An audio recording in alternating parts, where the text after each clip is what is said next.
I applied the product inside the form, leaving about a 1 mm gap at the edge. But once I removed the form, this is what I ended up with. You can see lifting in these areas, it's already separating. Even filing won't fix this. So I thought maybe this time I'd apply the product without leaving that 1 mm gap. Take a look here. This time, the product overflowed from the form. So what's really causing this? Now look at this one. This is perfect. Let's break it down and see why. This comes down to the thickness of the form in the cuticle area. Newer dual forms have come out recently, and aside from the architecture, the biggest difference is how thin this part is. But does that mean we should toss all the old forms? Of course not. I've been using these for years. You can see them in my older videos. You just need to make a few adjustments to the form if you want to work from the cuticle. I start by choosing the correct size and the form that fits my nail. Then I mark the sinus points. This is the cuticle area I'll be thinning out. One option is a hand file. Just file downward along the cuticle edge and the sinus areas. If you want to speed things up, use an E-file. Just choose a soft bit. File in a downward angled direction.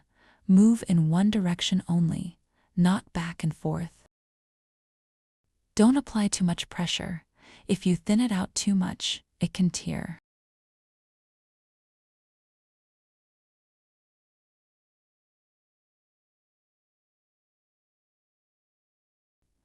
Avoid using buffers or coarse drill bits. Now, using a hand file, preferably a slightly softer one, I file in the opposite direction from before, so the file is touching the surface of the form.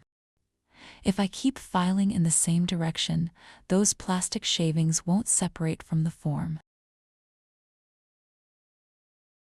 I think this is good enough, so now I'm going to test it on my nail.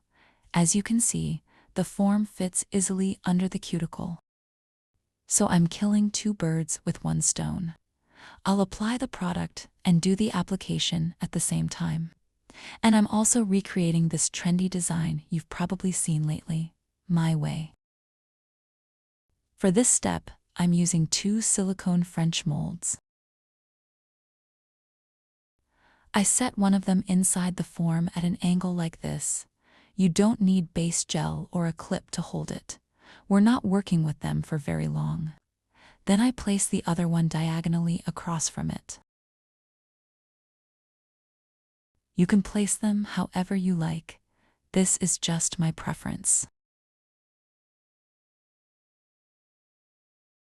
Now grab your top coat and apply one even layer right in the center. Not too thick, not too thin.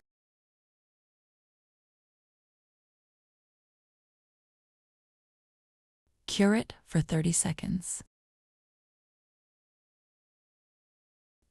Now I'll apply the chrome powder using a brush.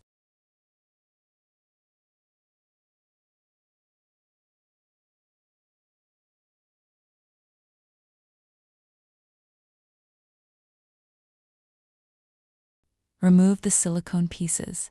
As you can see, the result is really clean and even. In videos you've probably seen, this chrominiform technique is done without silicone. And this is the result.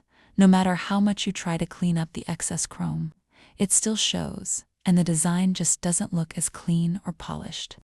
Here, I added a small amount of chrome powder to my builder gel to give it a soft, subtle shine. Just remember, anytime you add anything to your builder gel, whether it's powder, gel polish, or something else that needs mixing, stir gently so you don't create bubbles. Now let's move on to applying the product inside the form. As always, the first step is reinforcing the sidewalls at the growth points. I apply a thin layer of gel and flash cure it for 5 seconds. Next, I apply the product to the free edge, extending it to the length I've already marked, and cure it for 10 seconds. Don't rush when filling the form. check for bubbles before curing, especially since stirring the gel can easily create air bubbles. Now it's time to apply the product to the area that will sit on the natural nail. One important thing to keep in mind is leaving about a 1 mm gap at the cuticle edge of the form. Before placing it on the nail, I check from the back to make sure there are no air bubbles. Since the form has been thinned enough in the cuticle area, I can comfortably place it under the cuticle at about a 45-degree angle. I slowly lower my hand, applying gentle pressure, but only along the edge of the form and the cuticle, from start to finish. I only cure the nail bed area for 5 seconds. I check the underside, then fully cure it for 60 seconds. I honestly love removing the form. Look at the result.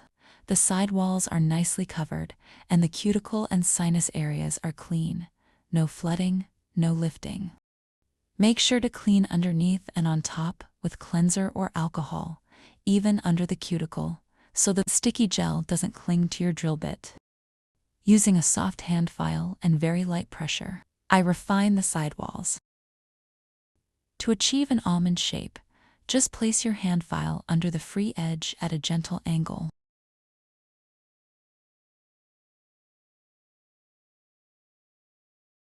Now, when you look from the side, you'll see a sharp angle here. Just round it out. Keep in mind, we're only shaping here. There's no need for heavy filing.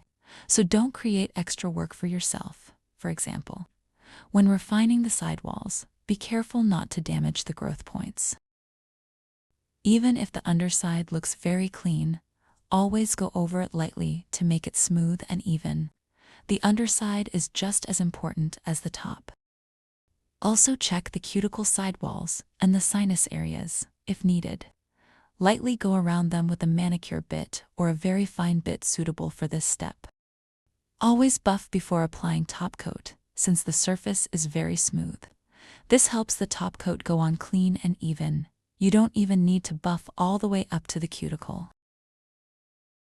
Usually, the job is done after top coat, but some of you asked why gel is applied underneath. If I have the time, especially when I'm taking photos, I use a matte top coat underneath. Applied with a gel brush and a very thin layer, it makes the result look noticeably cleaner. And that's all it takes to stop lifting and flooding with older dual forms.